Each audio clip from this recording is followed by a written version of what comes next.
एक बार फिर से स्वागत है आपका न्यूज इंडिया में। और राजधानी एक्सप्रेस में हम बात करेंगे तमाम खबरों की, जहां कैथल में महाराजा शूर की जयंती मनाई गई और जयंती समारोह में सीएम नायब सिंह सैनी शामिल हुए।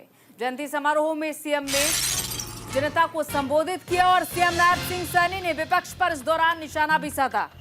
उन्होंने कहा कि जनता ने कांग्रेस की ईवीएम को खराब किया। शपथ से पहले 24,000 युवाओं को नौकरी दी है, सीएम ने कहा।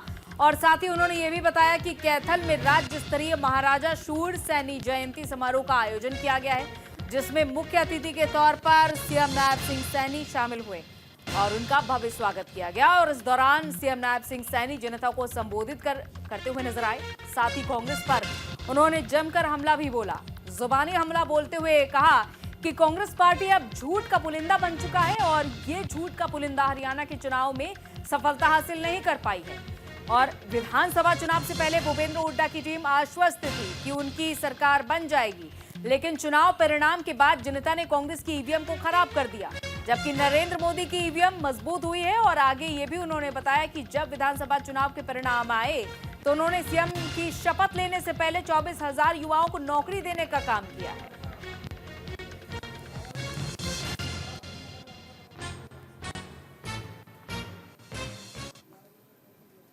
मुद्दा है झूठ बोलना और झूठ बोल करके लोगों के अंदर भ्रम की स्थिति पैदा करना।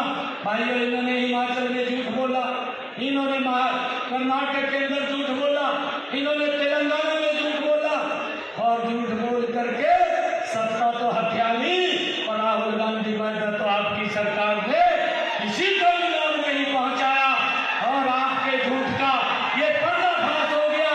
ये ईवीएम की खराबी नहीं है, मैं कांग्रेस के लोगों को कहना चाहता हूँ, ये ईवीएम की खराबी नहीं है। आप देख लीजिए आकर के लोगों ने आपकी ईवीएम को हैक कर दिया है और नरेंद्र मोदी की ईवीएम को भाइयों मजबूती से आगे बढ़ाने का काम किया है। मुझे खुशी है कि हमने जो कहा था उसको पूरा किया। इन्होंने वायदे पूरे नहीं किए, 2 साल वहां सरकार को हो गए हैं, परंतु हमने हरियाणा के अंदर जब तीज का पर्व था, मैं जीत के अंदर था और जीत के अंदर मैंने बहनों को वायदा किया था। जब बहनों ने मुझे कहा था कि भाई आया है कुछ लेकर के आएगा, मैंने कहा मैं जरूर लेकर के आया हूँ। और मैंने घोषणा की थी, मैंने कहा था हरियाणा प्रदेश के अंदर जिन बहनों के इनकम 1,80,000 रुपए से कम है, ऐसी बहनों को 500 रुपए में गैस का सिलेंडर मिलेगा। हमारी सरकार भाइयों देने का काम बहनों को कर रही है। इधर 9 दिसंबर को प्रधानमंत्री नरेंद्र मोदी का हरियाणा का दौरा होने वाला है और उनके आगमन को लेकर करनाल में अहम बैठक भी की गई है। बैठक में प्रदेश अध्यक्ष सहित कई नेता इस दौरान मौजूद रहे। केंद्रीय कैबिनेट मंत्री मनोहर लाल भी इस दौरान मौजूद रहे। तो पानीपत से बीमा सखी योजना का पीएम नरेंद्र मोदी शुभारंभ करने वाले हैं और साथ ही साथ करनाल को करोड़ों की सौगात पीएम देने वाले हैं। तो पीएम नरेंद्र मोदी 9 दिसंबर को हरियाणा के दौरे पर रहेंगे और इस दौरान पीएम पानीपत की ऐतिहासिक भूमि से जीवन बीमा निगम की ओर से प्रायोजित बीमा सखी योजना का शुभारंभ करेंगे। साथ ही करनाल में 65 एकड़ में बने विश्वविद्यालय के मुख्य कैंपस का शिलान्यास करेंगे। प्रधानमंत्री के दौरे की तैयारियों को लेकर बीजेपी कार्यालय कर्ण कमल करनाल से खास बैठक हुई और बैठक में कार्यक्रम की तैयारियों पर चर्चा भी हुई। इस दौरान कार्यक्रम को लेकर पदाधिकारियों की जिम्मेदारी भी तय की गई है। बैठक के बाद सीएम सैनी ने मीडिया से बातचीत की। सीएम ने कहा कि पीएम का कार्यक्रम भव्य और ऐतिहासिक होगा। हरियाणा पहुंचने पर प्रधानमंत्री का भव्य स्वागत किया जाएगा और हमारे लिए गर्व की बात है कि पीएम पूरे देश के लिए पानीपत से एक बड़ी योजना का शुभारंभ करेंगे, जिसका देश भर की महिलाओं को लाभ भी मिलेगा। और पीएम के कार्यक्रम में प्रदेश भर की महिला शक्ति भाग लेंगी। 9 दिसंबर को देश के यशस्वी प्रधानमंत्री आदरणीय नरेंद्र मोदी जी पानीपत की ऐतिहासिक भूमि से हमारी जीवन बीमा निगम द्वारा प्रायोजित बीमा सखी योजना का शुभारंभ पूरे देश के लिए करने के लिए आ रहे हैं। उनकी तैयारियों के लिए आज बैठक थी और हमने महिलाओं को पानीपत की उस भूमि के ऊपर आमंत्रित किया है। आदरणीय प्रधानमंत्री जी का जोरदार स्वागत हम करेंगे ताकि पूरे देश के लिए एक बड़ी योजना का शुभारंभ यहाँ से होगा। हमारे लिए बड़े गर्व की बात है और उसको लेकर के हमने पूरा चर्चा की है ताकि संख्या की दृष्टि से, व्यवस्थाओं की दृष्टि से हमने आज बैठ करके उसके ऊपर चर्चा की।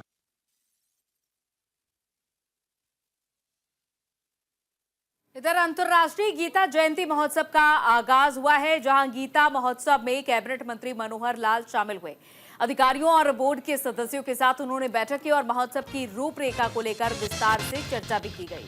विकसित देश में सबसे अहम ऊर्जा है, ये कहना है मनोहर लाल का। और साथ ही उन्होंने ये भी कहा कि देश के सभी राज्यों में ऊर्जा पहुंचाने का लक्ष्य भी है। कुरुक्षेत्र में अंतर्राष्ट्रीय गीता जयंती महोत्सव का आगाज हुआ और इस बीच केंद्रीय ऊर्जा मंत्री मनोहर लाल अंतर्राष्ट्रीय गीता महोत्सव में शामिल हुए। इस दौरान अधिकारी और कुरुक्षेत्र विकास बोर्ड के सदस्यों के साथ गीता जयंती महोत्सव को लेकर उन्होंने बैठक भी की और बैठक में महोत्सव के कार्यक्रम और महोत्सव की रूपरेखा को लेकर विस्तार से चर्चा भी की गई।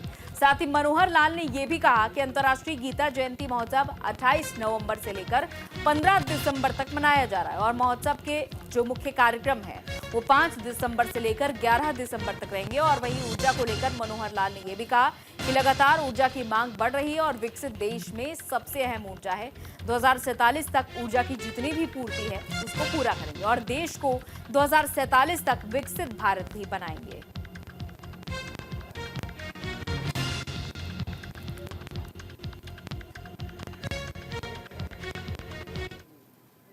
मित्रों, मुझे बहुत प्रसन्नता हो रही है कि ये हमारा अंतर्राष्ट्रीय गीता जयंती का जो महोत्सव है 2016 में शुरू किया था और इस बार ये 9वां वर्ष है जब लगातार अंतर्राष्ट्रीय स्तर का गीता जयंती का ये महोत्सव ये मनाना शुरू कर दिया है।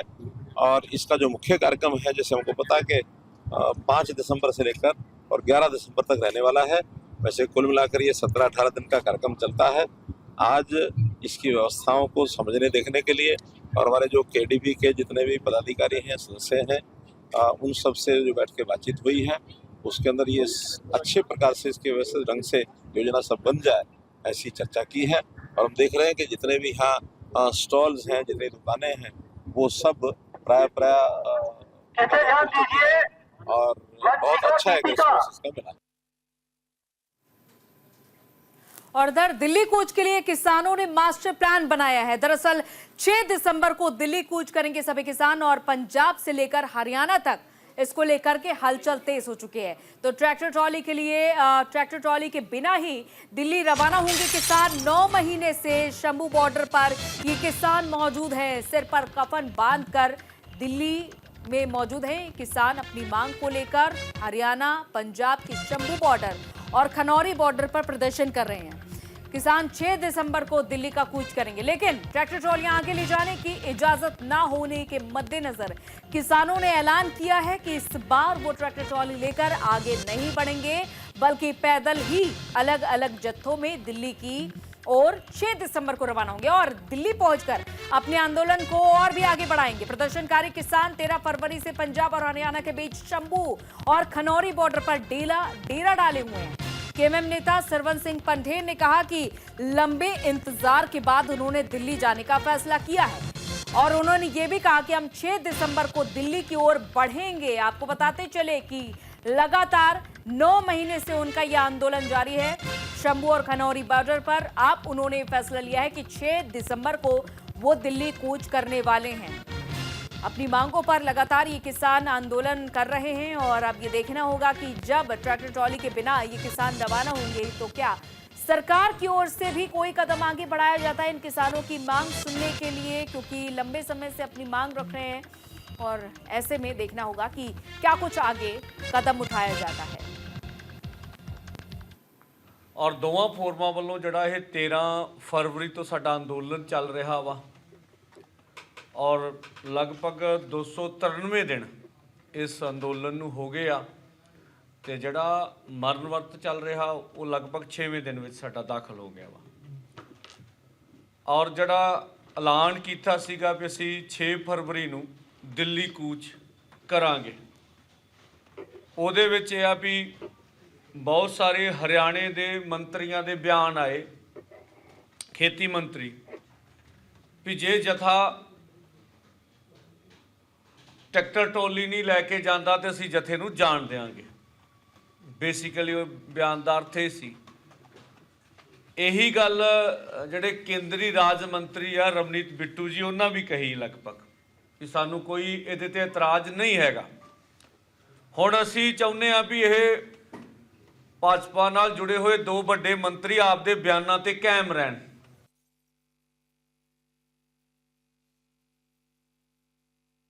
शहीदी जत्था जिसको पंजाबी में मरजीगड़ा जत्था कहते हैं वो दिल्ली की तरफ कूच करेगा और उसके जो पहले 4 पड़ाव होंगे शंभू से चल के पहला अंबाला में जग्गी सिटी सेंटर में अगले दिन मोड़ा में उसके उपरांत खानपुर जट्टा थे और चौथे दिन पिपली में पड़ाव होगा और उसके बाद जो होगा आगे वो प्रेस में आपको बता दिया जाएगा और साथ ही साथ ये भी फैसला हुआ है कि जैसे ही यहाँ से जत्थे चलेंगे केरला और तमिलनाडु में जो हमारे किसान साथी हैं वो वहां की विधानसभा की तरफ मार्च करेंगे। आप सभी को पता है कि विंटर सेशन पार्लियामेंट का भी ऑन है और उन स्टेट्स में भी विधानसभा सेशन ऑन है क्योंकि ये मुद्दा एक बहुत महत्वपूर्ण मुद्दा है पूरे देश के किसानों का मुद्दा है और ज्यादातर मीडिया में ये प्रचार किया जा रहा है कि ये आंदोलन सिर्फ पंजाब के किसानों का है।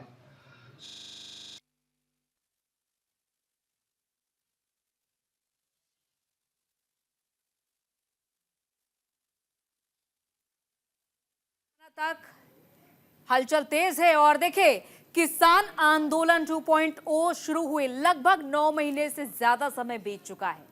सीमा पर ये पंजाब हरियाणा के किसान लगातार बैठे हुए हैं अपनी मांग पर अड़े हुए हैं और अब किसान 6 दिसंबर को दिल्ली कूच करने वाले हैं। ट्रैक्टर ट्रॉली से जाने की फिलहाल इजाजत नहीं है तो ऐसे में किसान पैदल ही जाएंगे दिल्ली पहुंचकर अपने आंदोलन को आगे बढ़ाएंगे किसान। ऐसे में एसकेएम और केएमएम सरकार से फैसलों के लिए एमएसपी की कानूनी गारंटी की मांग है और ये भी कहा गया कि हम शांति से बैठकर पिछले 9 महीने से सरकार से बात करने का प्रयास कर रहे हैं इंतजार कर रहे हैं कि कब हमसे सरकार आगे आकर बात करे लेकिन 9 महीने तक कोई भी एक्शन नहीं लिया गया है और अब हमारे पास कोई भी ऑप्शन नहीं बचा है। अब हम दिल्ली जाएंगे। भारतीय किसान यूनियन 280 दिनों से 2 सीमाओं पर डेरा डाले हुए है। केंद्रीय मंत्रियों और किसानों के बीच 18 फरवरी को बातचीत हुई थी। सरकार ने प्रस्ताव सामने रखा था कि सरकारी एजेंसियां एमएसपी पर दाल मक्का कपास की फसलें खरीदेंगी। किसानों ने इस प्रस्ताव को खारिज कर दिया था और अब ये किसान अपनी मांग को मनवाने पर अड़े हुए हैं। उनका ये कहना है कि जब तक हमारी मांग पूरी नहीं हो जाती है एमएसपी को कानून के तौर पर लाने की तब तक हम प्रदर्शन पर अड़े रहेंगे। हालांकि ट्रैक्टर ट्रॉले लाने की इजाजत नहीं है दिल्ली पार करके तो ऐसे में अब ये किसान ये तय कर चुके हैं ठान चुके हैं कि हम पैदल ही रास्ता नापेंगे। गीतांशु सेजवाल हमारे संवाददाता इस खबर पर जुड़ चुके हैं ज्यादा जानकारी के साथ। गीतांशु 6 दिसंबर की तारीख तय कर दी गई है किसानों की ओर से कि वो तो आगे बढ़ेंगे ही बढ़ेंगे पैदल ही बढ़ेंगे लेकिन क्या किसानों की जो मांगे हैं उसको लेकर सरकार की ओर से कोई नुमाइंदा सामने आने वाला है बातचीत के लिए? अंजलि देखिए लगातार ही किसानों द्वारा कोशिश की जा रही है कि सरकार से उनकी बातचीत हो जाए एक टेबल टॉक हो जाए जिसमें आगे का फैसला लिया जाए कि किस तरीके से उनकी मांगों को रखा जाएगा और कब तक उनकी मांगे जो है मान ली जाएगी। तो ये टेबल टॉक जो है अब नहीं हो पा रही हैं। तो चंडीगढ़ में आज किसानों की मीटिंग हुई है किसान मोर्चे की चाहे एसकेएम हो केएमएम हो तमाम नेता वहां पर मौजूद थे। तो वहां पर ऐलान किया गया कि 6 दिसंबर को जो है एक कूच का जो उनका फैसला है वह पूरा है और पूरी तरीके से वह अब तैयार हैं कि 6 दिसंबर को पैदल ही वह दिल्ली की तरफ निकल जाएंगे और वहां जाकर जो है अपना जो है फैसला वहां पर रखा जाएगा और तमाम जो प्रदर्शन है शांतिप्रिय प्रदर्शन के तौर पर वहां पर किए जाएंगे और सरकार से बात करने की भी कोशिश की जाएगी। अंजलि, आपको बता दें कि लगातार ही 13 फरवरी यानी कि 293 दिन हो चुके हैं और लगातार ही बॉर्डर पर किसान जो है शांतिपूर्ण तरीके से चुपचाप अपनी मांगों को लेकर बैठे हुए हैं और चाहते हैं कि सरकार उनसे बातचीत तो करे, किसी तरीके से टेबल टॉक करे और वहां पर जो उनकी मांगे हैं कि एमएसपी को कानून बनाया जाए और तमाम जो फसलें हैं उन पर एमएसपी लागू की जाए और इस तरीके का कानून पास करने में जो है समय लगता है, मगर बातचीत ही नहीं हो पा रही है सरकार से।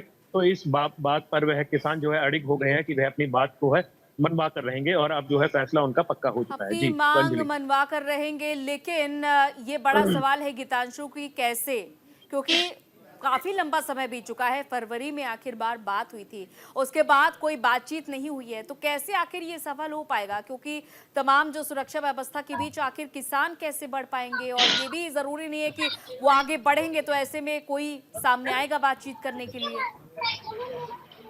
देखिए, जिस तरीके से सरबंस सिंह पंधेर जो है नेता, उनसे बातचीत की गई तो उन्होंने यही बयान दिया है कि किस तरीके से उनकी बातचीत जो है आगे जारी रह सकती थी और मगर वह हुई नहीं है। केंद्रीय राज्य मंत्री जो रवनीत बिट्टू हैं पंजाब की बात जो है केंद्र तक पहुंचाते हैं, साथ ही हरियाणा के जो मिनिस्टर हैं उनसे भी बात की तो वह सब यही कहते हैं कि ट्रैक्टर ट्रॉली और अन्य वाहन ले जाना मना है क्योंकि ट्रैफिक व्यवस्था का वहां पर सुचारू ढंग से चलाना जो है अलाउड नहीं है। तो इस तरीके से वहां पर पैदल ही मार्च किया जा सकता है। तो उनका कहना है कि पंजाब और आगे जो केंद्रीय भाजपा के जो नेता है वे अपनी बात पर कायम रहे और वह पैदल ही जो है वहां पर अपनी शांतिपूर्ण मार्च लेकर जो है दिल्ली तक पहुंचेंगे और दिल्ली तक अपनी बात पहुंचाकर रहेंगे। और जिस तरीके से अगर बातचीत कोई टेबल टॉक्स रखना चाहता है तो उसके लिए मोस्ट वेलकम, क्योंकि हरियाणा में वह 4 जगह पर जो है जत्थेबंदियां रुकेंगी और आगे रुक कर ही वहां पर दिल्ली पहुंचा जाएगा। तो इस तरीके से पूरा एक प्लान तैयार कर लिया गया है कि अगर कहीं पर भी जरूरत पड़ती है सरकार से बातचीत करने की तो वह टेबल टॉक के लिए तैयार है। और अगर कहीं पर भी रोकने की उन्हें कोशिश की गई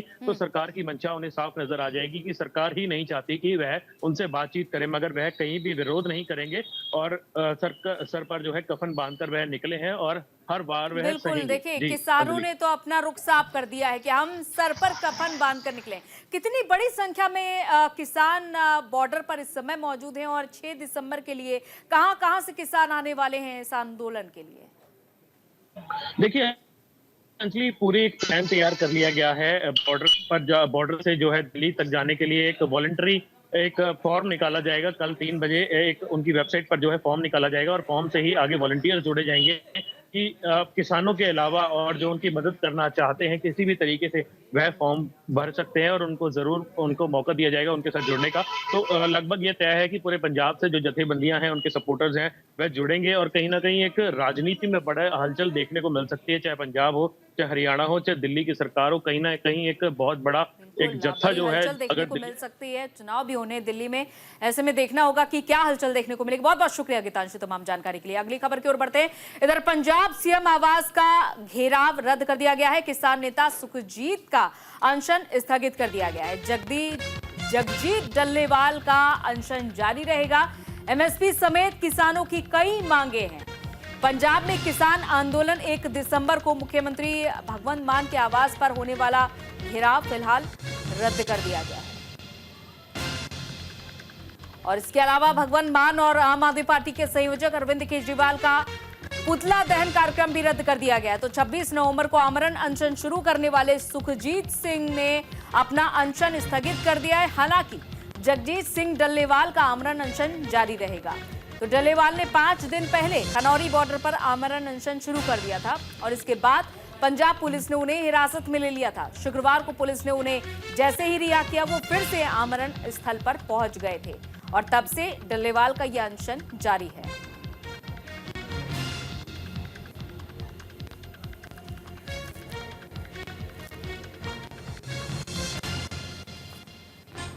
तो किसान अपनी मांगों पर अड़े हुए हैं, बड़ी संख्या में यहाँ पर आंदोलन पर भी अड़े हुए हैं और अब ये देखना होगा कि आखिर कैसे होगी पूरी इन किसानों की मांग। क्या सरकार बातचीत करके कोई हल निकालेगी या इन किसानों को मना पाने में सरकार कामयाब हो पाएगी, ये फिलहाल देखना होगा। क्योंकि एक तरफ इन किसानों का प्रदर्शन जारी है, चाहे वो हरियाणा के किसान हो या पंजाब के किसान बॉर्डर पर डेरा डाले हुए हैं और ये भी तय कर लिया गया है कि हम घेराव करेंगे पंजाब सीएम के आवास का, लेकिन फिलहाल इसे रद्द कर दिया गया है। और अब दूसरी तरफ 6 दिसंबर को दिल्ली का कूच करेंगे तमाम किसान।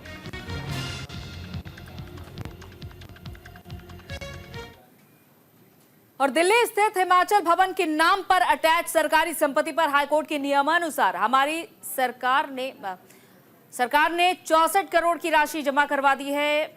बावजूद इसके हम अब हिमाचल सरकार द्वारा डबल बेंच पर इस मामले को लेकर लड़ने जा रही है और जाहिर है कि ये फैसले पक्ष में ही होंगे। इस मामले पर हमारे संवाददाता ने कांग्रेस पार्टी के मुख्य प्रवक्ता प्रेम कौशल से खास बातचीत की, जरा सुनिए। जैसा कि आप अपनी टीवी स्क्रीन पे देख पा रहे हैं, प्रेम कौशल जी, chief spokes person Himachal Pradesh Congress मेरे साथ है। सर, आज सरकार जो हिमाचल भवन जिसकी कुर्की के आदेश थे उसके 64 करोड़ रुपए आज भरने जा रही है सरकार।